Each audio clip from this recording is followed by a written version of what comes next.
All right, guys. The attendance tonight was 11,573. The gate was 1,066,610. Fight of the night for $50,000 is Barboza versus Castillo. The knockout of the night is Johnson. And submission of the night is Faber for $50,000. Congratulations to all those guys. Who's got the first question? Kick things off with Demetrious. Obviously, huge win for you. We knew it was going to be a great fight, but did you envision the fight could go that way? For me, we've been working a lot of that in camp. The first time I fought Joseph, I was able to display my footwork and make him miss.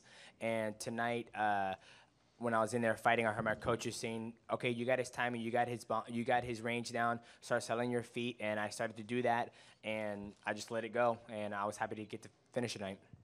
I know you told me before the fight that you feel like you and Joseph may be attached to each other for a long time, but do you feel like in a way this does put the rivalry to bed, at least for a little while, considering how this one ended? Yeah, but you never know. I'm only 27. Joseph's only 29. I'm pretty sure we plan on fighting for a very long time, so who knows, 10 years down the road, we can end up fighting each other again. You never know. And I know you're not one to play into the whole, pound for pound, whatever rankings, but I mean, do you feel like this kind of win, along with your last one, really helps define your legacy and what you're doing as a champion? I mean, that's 2 big wins in a row, 2 finishes in a row, and I think a lot of people, know how good Joseph Benavidez was going into this fight. Yeah, I mean, if people want to see me as the best pound-for-pound fighter in the world, that's totally fine. My job is just to go back to the gym and keep on improving and hopefully, keep on showcasing my skill set, the finishes and knockouts. And one question for Uriah. Uriah, obviously, huge win for you tonight, amazing performance. Is there any bittersweet feeling, though, when you have yourself and Chad, obviously huge victories, and then you have to see Joseph and obviously Danny go through tough losses as kind of a mentor to those guys? Is it tough? Is it bittersweet at all? Of course. I mean, you're emotionally attached to these guys. These are my brothers, my teammates. But, I don't think, I can sit around and dwell on things. Joseph is got a bright future, and he knows that, and I still feel great about my victory. And I know that it's the way of the game, This is a sport where people get hurt, people get caught, and that's what happened to him tonight with a great champion. So he'll be back stronger than ever, and I'm going to enjoy my night and enjoy the night for Chad, and Danny got fight of the night. So it was a good night all overall, and Joseph will be back stronger.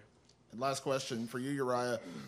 Michael McDonald, number 3 guy in the world, we know what kind of fighter he is. For you to go out there, knock him around on the feet a little bit, then get to submission, do you feel like you have officially put yourself in line to where you should get the winner of Cruz and Barao? I think so, and I would love to fight either of those guys. I know, I said earlier in an interview that Dana's paid me a great compliment by saying I'm the type of guy that believes I can beat anyone and that I'm ready to fight anyone at any time, and he knows that. Everybody knows that. I'll fight Godzilla. I'll fight King Kong. I don't care, I'm a little delusional about stuff even. Unfortunately, we don't have them signed. But, hey, I've done my part. I had a really rough year the year prior. It was a long year for me. I had 1 fight, 1 loss, had a big layoff, broken ribs, personal stuff with my sister and everything else. And it just feels great to be in the win column with 4 big wins, 3 finishes, 1 decisive decision, and having a good time, man. Dana, for you, obviously I know you don't matchmake, but these 2 guys look like they could be in line for title shots. I mean, sometimes you get an idea, an inkling. What do you think? Are title shots in line for either one? Yeah, they look great. I mean, Faber's in like this Vitor zone right now. Like the older he gets, the better he gets. I mean, seriously, if you look at how good McDonald really is, and people were so excited for this fight, he literally shut Michael down the entire fight and finished him. It was a great performance.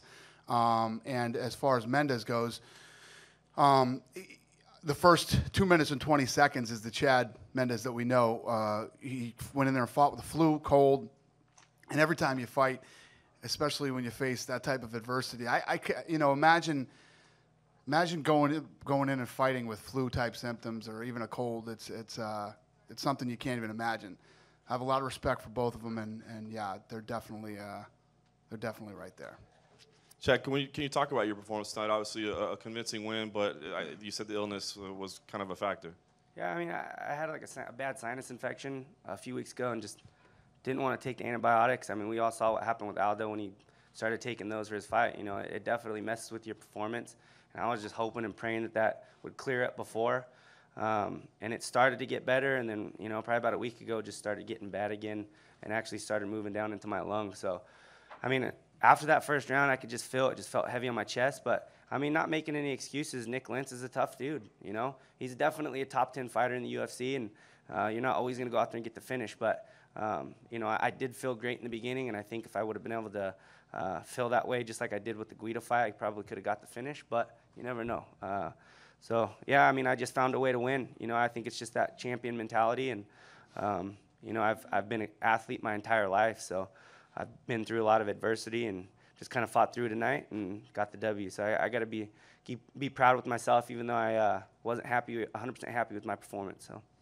Thanks, Sean. And if I could for you, Demetrious, obviously, you know, this was a number 2 guy in your division as well. I mean, he was right there. Have you started to look outside at what's next for you? This was like the one guy I think we all look to that might have a chance to take your belt. Are there other contenders that you've identified that you think are deserving and ready to be next for you? You know, that's not my job.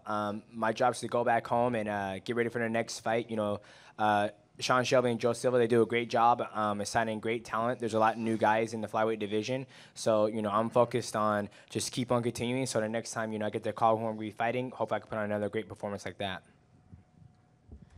Uriah, it seems like people are buzzing about your performance tonight. I mean, making a guy as good as Michael McDonald look the way you made him. Did this feel like a special performance to you, or was it just kind of like another day at the office, or did you feel sort of on another level tonight? It felt like a special performance for sure. I've been having a lot of special performances. You know, after the Brow fight, I just went back to the fact that I just love what I do and reminded myself of that. I actually was kind of rope-a-doping in the media tour, though, when everyone's asking about his hands. I really think he has gifts with his hands, and he's impressive. But, I mean, every single time people talk about a guy that's going to outstrike me, Eddie Wineland, Cruz, I don't think Cruz outstruck me. I put him on his butt a couple times, and he never hurt me with anything. You know, Barral's been knocking guys out. I don't really feel like I got beat up by him. You know, I've had just some little mishaps, and I was kind of lulling him into the fact that, oh, yeah, I'm the wrestler and he's a striker. But I knock people down, dude. I'll put someone out. And anybody wants to step up, let's do it. Can you go back a little bit to that loss to Renan Barão? I mean, I think a lot of people expected you to sort of, you know, maybe not just fade off the map, but that was 3 title losses that you had in 2 years, basically. And that can be a difficult thing to come back from. It can be just mentally, you know, just tough to get back on the horse, and you've never seemed to have a problem with that. Why do you think you're immune to that, and do you just hide it better than guys? Like, did you go through a period where you were a little bit down after that loss? Oh, no. I'm not a type of guy to dwell on things or feel bad for myself. I can always find something positive and know that, you know, a win or a loss isn't necessarily a defining thing for me. It's something that, you know, my confidence comes from having great parents and having a great life of working hard and getting results. So I don't care about a loss necessarily. Even, and I learned a long time ago, I had a year in college where I lost a bunch of matches in overtime, and the next year I won a bunch of matches in overtime. And the difference was I felt great when I won, and I felt like crap when I lost. And I was like, I threw that out the window a long time ago. It's about putting your all out there, understanding that, you know, I get to make my own destiny in this world, and I'm not going to let anyone stop me. So that's the mentality I always have. And just based on that answer, it doesn't sound like, you know, this is something that would bother you. But has it been sort of like a weird year? I mean, you've had 4 great wins, and it seems like every time you come back, you're kind of answering questions about, like, you know, how are you still doing this? Where's your motivation coming from? Like, you know, can you be, will you be content if you don't win a UFC title? I mean, you're answering those types of questions. Was it frustrating at all? Like, sort of this doubt, I guess, people had about you this year? It's a little frustrating just because, I mean, what people don't understand about the WEC was that was the UFC for the lightweight fighters, and so that's what it was brought to me as. With the same, Dana was my boss, Lorenzo, it's all the same matchmakers, all the same fighters that are in the UFC that are in now. You know, you have people like Dominic Cruz who, you know, like to say stuff like that to get under my skin, but the truth is, the only difference between the first time I fought him and the second time I fought him is one time he squeaked out a decision, and the first time I finished him. And like I said, because there's rules in mixed martial arts, he's still alive today. He tapped out, I let him go. So, you know, That's the difference. That's the only difference. So if you guys want to look at it like that, so be it. But the bottom line is, I've been 11 years in this sport now, at the top of the heap, just by being a workhorse. And these guys know, my positive attitude is something that can't be stopped. And just real quickly for you, Dana, do you know what I'm referring to? I mean, have you noticed it at all, I guess, on Twitter or just stories, I guess? People are looking for stuff to talk about, Yeah. dude. So what happened was, it got this thing. I saw a lot of people saying, "Oh, these guys are just looking for excuses to give Uriah Faber a title shot." A couple years ago, that's what people were saying. You can't deny it now. You can hate, you can dislike the guy, you can do whatever you want to do. You can't deny him now. I mean, the kid just looks better and better, and it is what it is. My loss is to Jose Aldo with a decision. I lost to Barao. I broke my rib 2 minutes into it. I lost to Cruz when I thought I beat him. I lost to Mike Brown with a broken hand. I mean, what do you guys want from me? It's 145 pounds. I'm ready to take on whoever, man. Dana knows that. Everybody knows that. Question for Demetrious. Demetrious, you've been featured more than any other UFC fighter on Fox, which means that you've been seen by a lot of people who may still have yet to buy a pay-per-view. Talk about punctuating that already high visibility with a real signature knockout tonight, because it seems like for those people, you may have taken that awareness to a new level. It's awesome. I'm just grateful for the UFC to be able to put me as the headliner 3 times this year on Fox. It's a great platform to fight on, and I love fighting for Fox, and, I'm happy to come out with the finish tonight. Question for Uriah. Uriah, in the first round, it seemed pretty apparent early on that Michael McDonald was hesitant to pull the trigger, which is not always something we've seen from him. Did you sense that in the octagon, and did you think that maybe that first takedown that you landed early on seemed to have that type of effect on him? I was going to mousetrap him is what I was saying. I made that term up. But it's basically the guy snaps at an opportunity to throw a big combo. So I was going to fake and feint, make him get out of position. The fights that he went to a decision, the last 6 fights, 2 of those he went to a decision. There were smaller guys that had a Muay Thai background. They were keeping him honest by throwing high kicks. So it's all stuff I wrote down in my little logbook, when I'm writing a game plan. And I wanted to mousetrap him, throw some high kicks, look for opportunities, and then catch him with a big overhand or a big hook, and then submit him. I really had a great showing today. I put together everything I wanted to. A similar question for Chad. Chad, looked like you might have had a chance to finish the fight in the first round, and of course you had the knockout streak on the line after that. You went to land in the takedowns with regularity. Was that anything that was in your mind at that moment, if the streak, or at the moment I may have a chance to finish the fight, and then maybe you shifted to strategies there, started feeling bad, or is that even anything that goes through your mind at that point? We knew that Nick was the type of guy that he could get hard. I watched a lot of film on this guy for this camp and seen him get hit with some big stuff, hit the canvas, get right back up, and keep fighting. So, we knew I just had to be smart if I did rock him, if I hurt him. And I did in the first round. And, I was trying to take his head off. But, I just got to be smart with a guy like that. Nick Lentz is a tough dude. I mean, I honestly believe he'll beat a lot of the guys in the top 10 in the UFC. He's big, he's strong, and he keeps coming. He can take a punch. So, I just, like I said, I had to be smart. I wasn't feeling 100%. Just had to find a way to use, my complete mixed martial arts skills, which is, all my wrestling, my striking, everything. And I feel like I put it together. I just, obviously didn't get the finish. So, like I said, I'm upset a little bit. Just, I feel like I could do a little bit better. But, I got the win. I got to be happy. I watched my brother here, Uriah, put on one of the best shows I've ever seen him fight. I mean, this guy, every time he gets in the cage, just impresses me. So, it sucks for Joe and it sucks for Danny, but, we just go back to the drawing board. It's been a hell of a year for Team Alpha Male. We still got Dwayne here. We're making huge improvements, and I'm excited to see what's next for us next year. So, bring it on.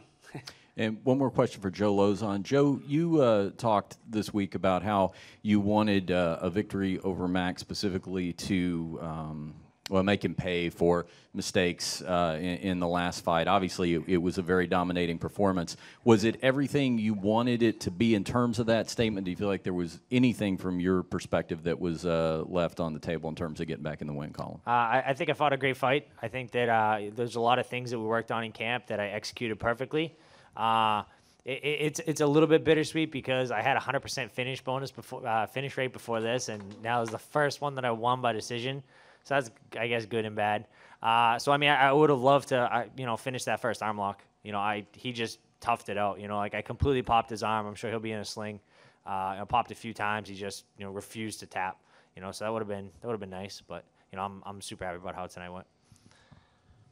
Question for Demetrious. I just want to know, is the third time you defended your title tonight for the third time this year? Can you talk a little bit about how it was this year for you and what you expect for 2014?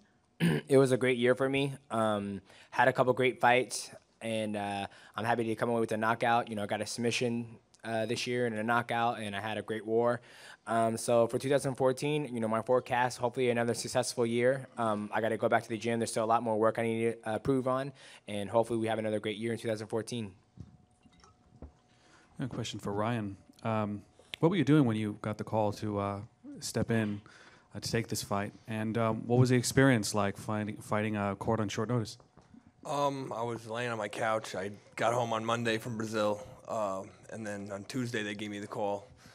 I was laying on my couch with my daughter because I haven't seen her. I was in Brazil all week. And then I thought for a second, my manager asked me if I wanted to take the fight. I said, let me call you right back. Let me ask my coaches. And then I tried calling my coach. I couldn't get a hold of him. And I just called my manager back. I said, I'll take the fight. I knew my coach would agree that, that I would fight him. So I thought it was a good fight. I was healthy. I've passed up on some big opportunities in the past, and there was no reason for me not to take it. And it obviously worked out in my benefit. Question for Joe. Hey, Joe. Good fight. Seemed like the second and third round, the first 2 minutes of each of those rounds, you're really taking your time. And then you'd pour it on the last 3 minutes of both of those rounds. Were you trying to feel them out, or were you trying to? In the past, I had one of my coaches always says I fight like a pirate with his hair on fire. Just jump over, board the ship, and just try to finish him as fast as possible. And I do that a lot of times. But I think it's come back to bite me, a little bit, later on. So try to kind of see what he was going to do. He had completely different game plans each round. In the first round, he was trying to test the waters, see what was going on. In the second round, I could hear his corner yelling, straight up boxing. The third round, they were working in a lot more kicks, So I was kind of trying to see what he was going to do, and I was trying to get, I wanted takedowns. My last couple fights have kind of been a little bit stand-up wars, and people think that I'm trying to have these stand-up wars, and no, I wanted to get takedowns. So it worked out a little bit better, for me to, kind of see what he was trying to do, and then, take him down and get him down the ground. And I think I said beforehand that I felt like, stand-up, we were pretty comparable, but I thought I was going to have a pretty good advantage on the ground. And I think that was the case.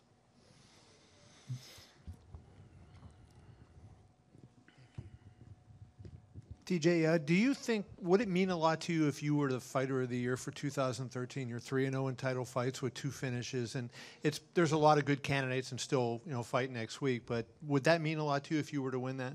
Yeah, of course. It will be awesome to be the fighter of the year for 2013. But my goal is just to keep on getting better and winning fights. And how much do you think your success is attributed to? You don't get too high or too low. Like you just had a big knockout. Faber's over there smiling and talking, and you kind of got that steady approach. You don't seem to be too psyched about what you did. Do you think that's a key to your success, that you don't get too high or too low at anything? For me, I always tell it's the way Matt Hume raised me, even when I was the amateur as a fighter. Like I'll win my fights, and then the first thing we do is we'll go back and we'll look at the film. He goes, "You did that wrong. You did that wrong. You could have done that better." And then so it kind of grew on me. So even now that I'm at the pinnacle of the sport and knocking out people who are considered the best fighters in the world, it's just when you go through that for 7 years, it's almost like military style. It's like, okay, there was another fight, go home, relax, and get ready for the next one and keep on improving, because there's always another person who's going to come try to take what I have.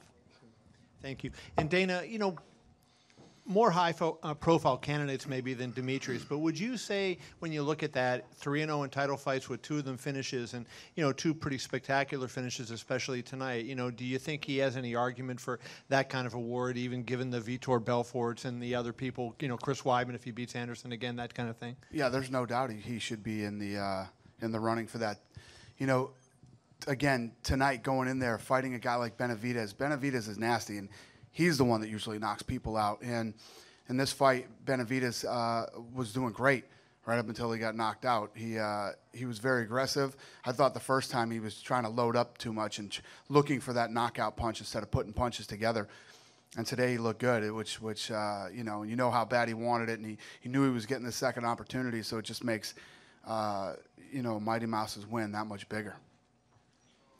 Question for DJ. You and Joseph, despite the rivalry, I know you guys have kind of become buddies, friends outside the cage. Is it tougher going through that when you knock out a guy like that? Obviously, it was kind of a scary knockout. I know you got to celebrate, and then he was still down. I know you went to check on him. I mean, is there any of that in the back of your mind? It's kind of hard to go through that when it's such a dramatic finish that way, and it's somebody I know you like. Yeah, absolutely. I like Joseph. He's a great guy. Hope down in the future when we're both done fighting, hopefully we can come together and train together and share our secrets, which made us successful. And I apologize about celebrating. I didn't expect that to happen between me and him tonight. And I hope Joseph's okay, and I know he's gonna come back even stronger. And my condolences to him. Dana, I talked about earlier with the whole pound-for-pound rankings with DJ. For some reason, he doesn't seem to get the same respect as a John Jones or, whoever. But do you feel like he's now earned that? I mean, the last fight being the submission, this one being the knockout. I mean, should we be talking about him in that You're top preaching 5? to the choir. Yeah, you're preaching to the choir, and I don't make those decisions. You guys do. You're asking me a question on something that you guys vote on. That's up to you. You're preaching to the choir here. People were talking. I listen to this stupid shit all the time from, the 55-pound division could never headline. Then these guys can, and this guy can't, and all these guys can't. And this fight's not going to be good, and that fight's not going to be good. I mean, I don't even know what to say. If you're a fight fan and you watch fights because you like watching fighting, you judge fights when they're over. When a guy, it doesn't matter if a guy is as big as he is or as big as Mark Hunt is. Everybody deserves their due and their respect and how talented they are and what they're able to do. And, maybe it's all the negative feedback and things that have, that drive these guys and make them want it even more. Same thing. And I'm actually guilty of this too with the women. When I was saying I didn't want women to fight in the UFC because of the fight that I saw up in California. And now look at the women, and now we're bringing in another women's division, and it's all good stuff. 2013 has been an amazing year. I would have to say that 2013 has been the best year we've ever had as far as fights go. Normally you would think that somebody that's been in the business as long as I have, you start to get desensitized by the fights, but I don't. And it's been an awesome year. I mean, the Silva Hunt fight, I was going insane over that thing. There's just been so many great fights this year. And no disrespect to the rest of the year, but I can't wait for the 28th, man. I keep saying it to you guys, and I know there's a whole card of fights that night, but all I keep thinking about is Anderson Silva and Weidman and those lights going out and those two walking in the arena, and it's been a great year. And one question for Joe. You always talk about, everyone always asks you, bonuses, exciting fights, blah, blah, blah. But tonight you went out and just put on a really dominant one-sided performance, good on your feet, great on the ground. Do you feel like this was, maybe one of your best performances, even though you didn't get a finish and you didn't get a bonus, but you went out there and really dominated a guy? And, you said earlier in the week, you're not going out there to have exciting fights. You go out there to submit or beat a guy. Do you feel like tonight was kind of that statement that you can go out there and just dominate a guy? It's nice that the swelling is isolated, a nice little spot on my forehead instead of my entire face. But I mean, I was trying. I think I dropped for an arm lock from mount. I mounted him every single round. I went for arm locks, I think, every single round. I went for an omoplata. I went for all kinds. I tried to triangle him. I'm trying to finish. You know what I mean? Like I'm not. I remember like in the third round, I knew that I had the first. I knew I had the second. I hope. Judges are bad sometimes. I knew that I had the first. I knew I had the second. I was pretty sure I had the third, and even though it was a short time, and I still went for the arm lock. I could have just coasted and just taken it easy. But and from the mount, you had the mount several times. It could have stayed there, and then still went for arm bars. Nobody does that anymore. You know what I mean? So I try try to lead the submission brigade, I guess. You know what I mean? Just go for things, you know. But you know, I try to go after it. You know, I want to submit guys, not even just for the bonus, but just because, like I said, I ruined my 100% finish rate, percentage tonight. But you know, I'm gonna try and keep it high now. I just got to try and keep it as close to 100 as possible. For Chad, when your sinus infection started coming back, I mean, did it kind of change your game plan and your thoughts in the last week, or did you kind of come in and you just kind of, once the fight started, you were going to do what you were going to do? Honestly, I just try to ignore it, man. I mean, at this point, there's nothing I can do about it. I just tried to act like it wasn't even there. But, I mean, it is what it is, and got through it, man. Got the W, so. Yeah. I mean, you pretty happy that, you know, all things considered, at least you came out with a win over a tough guy? Yeah, I mean, there's a lot of things that could have went bad, could have went worse in that fight. I mean, I could have lost. That in itself is way worse. So, I mean, I got the W. I feel like I was just all around, you know, still doing well, just wasn't my 100% self. And, you know, I'm just going to take a little time, get a little better the next week or two, and, you know, back at it. So, oh, yeah. And Dana, on Thursday you said that you might have something to announce today. I mean, do you have anything to announce today, or is not ready yet? Yeah, so what I was going to do is, you know, everybody knows that Johnny Hendricks will fight Robbie Lawler for the vacant welterweight title in Dallas. So I was trying to make Carlos Condit versus Nick Diaz. And Nick Diaz turned the fight down tonight. He doesn't want it.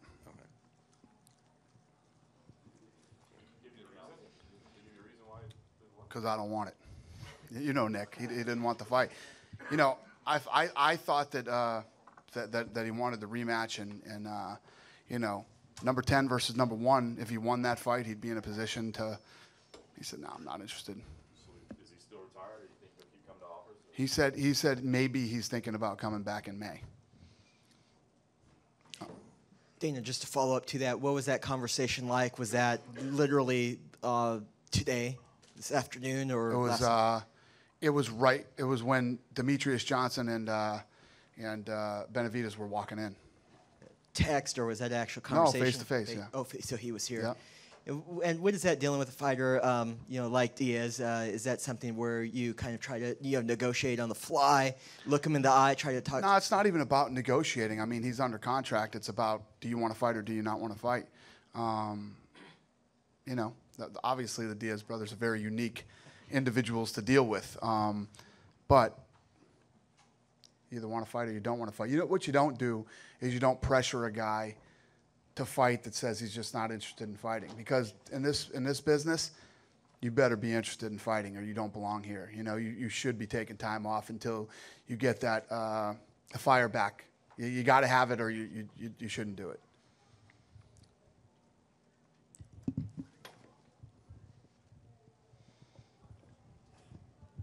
Dan, I just want to ask you about the Castillo-Barboza fight. You said on Twitter that you thought that should be like scored as a draw. That was a draw. Yeah, listen. If there was ever a round that was 10-8, it was that first round. That first round was closer to a 10-7 than a 10-9. One judge had it right, and the other judges had it wrong. That fight was a draw, and it was pretty easy to score. You could, I mean. I know I'm a little off with score. No, we're all not the same on scoring sometimes, but is there anybody that didn't think that first round was a 10-8? He was almost finished in the first round. The only thing that was landed, I think he landed that up kick Barboza did in that first round. I think it landed. I don't know 100%, but even if it did, it's still a 10-8. And if he didn't, he literally didn't land anything the whole round, and he almost got finished. So you score that. A 10-8, that fight's a draw. And Dana, just to clarify, you're still looking for an opponent for Condit? Yes. Any chance Tyron Woodley or Jake Ellenberger? Will we narrow down the list at all? Or I don't know. I got to go back to the drawing board and figure it out. I like the Diaz Condit fight for the rematch. See if Condit accepted immediately, wanted the fight, and I didn't get it done. And moving back a day, did you find any sense of like bittersweetness about the announcement that came yesterday about GSP vacating the belt and then rolling right into this big network event? Yeah, no, there's nothing bittersweet. I mean, it is what it is. I don't get emotional about that kind of stuff. You know, George wants, like I was just saying about Nick, you have to want to fight. You have to want to fight. If you're not, you know, wanting to fight, it's not burning inside you. I got guys that'll text me, you know, like maniacs. I want to fight. I want to fight. I want to fight. If you don't have that, you don't want it, you should take time off. So I got no problem with that. Just generally, a lot of people are worried, you know, asking questions about its effect on the business, on the UFC's business. How would you answer that question? I hear that all the time. I mean, George St. Pierre was out for over a year. You know, is it awesome when he's not fighting? No, it's not awesome. But you know, he's a guy who brings in big numbers. But you know, we do what we do. Everybody was saying, "What are you guys going to do when Chuck Liddell retires? You guys are in big trouble. What are you going to do when this guy retires? That guy's retired." People retire. That's life. That's sports. That's the way it goes. You know, we all know there's no, I say it all the time. I say it to these guys all the time. Small window of opportunity to perform, compete, and do great things. And your time, and then the other thing too, some people have defied the odds like Anderson Silva and Mark Hunt and people. This is a young man's game. A young man's game, this business. And people come and go, you know. No, I'm not saying, I didn't say George St. Pierre. Yeah. He's rich. He can do whatever the hell he wants to do. You know what I mean? He's got some fuck you money. He can do whatever he wants. Dana, did you get the sense over here, the call with, or the discussion with Nick, did you get the sense to get motivated he wanted a title shot? That's what. Oh, yeah, no, he definitely said that, yeah. He said, I'll fight the winner of Hendricks and Lawler. I said, well, you're ranked number 10. It kind of doesn't work that way. Is there frustration at times that judges seem so, you know, they really don't want to do 10-8 rounds no matter. Sometimes I never get frustrated about judging or reffing or any of those things. Yeah, listen, the one thing that I really respect, the athletic commission here couldn't have been more fantastic. The executive director, the first thing he said to me is, listen, we put the best on for this card. And you know how much I appreciate that? That really does mean a lot to me. The state of California and the executive director here, you know, is thinking that way. And I'm sure these guys appreciate it. I mean, that's all we ask for. That's what we want. We want to make sure that when a decision is made, it's fair. And, you know, I don't want to dive into these guys and get into it, but I mean, like I said, that was closer to a 10-7 than it was a 10-9. So it happens.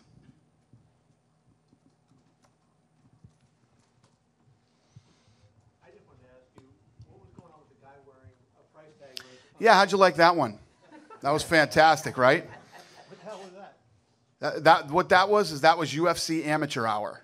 We have a guy backstage who polices all the things, you know, when you got a guy going out there. First of all, if it's not bad enough that he's out there with basketball shorts on, okay? How about he's got the price tag still on the shorts during the fight? Yeah. So Why didn't he have it's his pretty fight? embarrassing. And, why didn't he have his fight shorts with him? What was going on with, with Cody? Cody? I mean, I don't know. It was that's one of the weirdest things I've ever seen. And it's even weirder that we let it happen. And is it correct that he didn't have a mouthpiece either, or somebody had to give him a mouthpiece? I have no idea, but it wouldn't shock me. I wouldn't be surprised. Didn't we have this conversation once? It's like deja vu. Didn't this happen with him once? He didn't have a mouthpiece or something? Maybe you're thinking of last time. Did somebody say that tonight? I don't know. Maybe he was going to fight in his jeans and said, well, maybe I should get some shorts. I don't know, man. Cody McKenzie's a strange dude, but it's not Cody McKenzie's fault that that happened tonight. That's the UFC's fault, and it's not to mention the fact that we're here for a show on Fox, and it's pretty damn embarrassing. Pretty embarrassing. The major sports agencies, NFL, they have strict uniform policies that oftentimes warrant fines. Is this a learning lesson, or is this something that's going to be Well, it's the first time something like this has happened, you know. Like I said, I could not be more embarrassed by this than I am. It's very, very embarrassing and very amateur. I don't even know what to say. Yeah. We're stupid, yes. Yeah, we're stupid. We're stupid. You know, I don't even know what to yeah, I don't know. I was pissed. But anyway. For Uriah, you took a moment right before you stepped in the cage to kind of acknowledge the crowd, and then it was crazy after the victory. Can you just talk about what it was like putting on that performance and doing it here in front of this crowd?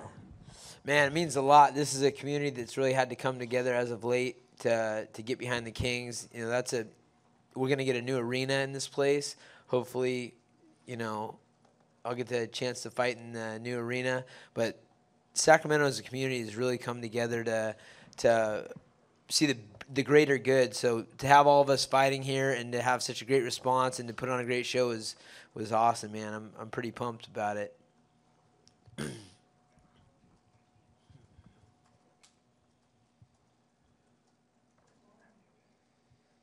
Is that it? Silence. No more questions? That was the most uncomfortable silence. One more. Wow. Nick Coppin with Oakdale Leader. How you doing, Uriah? Question is, on that first takedown with McDonald, how much stronger did you feel with him on top, or did you get a feel of his ground game right there? Then on the second one, obviously, you put him to the canvas, but what did you feel in the first round with McDonald on the ground? You know, I felt like he's really good at stalling in that position. I made a statement about him being you know, one of the more one-dimensional guys I've fought in a while, but he's good at what he does. He was just holding on for dear life and like just lull in action. So I just realized that, you know, I was gonna have to get creative to open him up and like I said, get those punches going, which I planned on doing from the get-go. I wasn't expecting. I didn't even realize I took him down. I watched the replay. I'm like, how the heck did I end up on this guy? But I threw a high kick in the head and then I took him down. So I didn't, you know, you black out when you're going on instincts, really. I mean, you know what you're doing in the moment, but when you have so much drilling and repetition in your training regimen, like you don't really realize what you're doing until you go watch it. So yeah, I feel like he still needs to. I think it might be good for that guy to get out a little bit. You know, he's in his little bubble right there, and like get out a little bit. You know, and I think he's got so much potential and a great team, but I feel like he could bring more.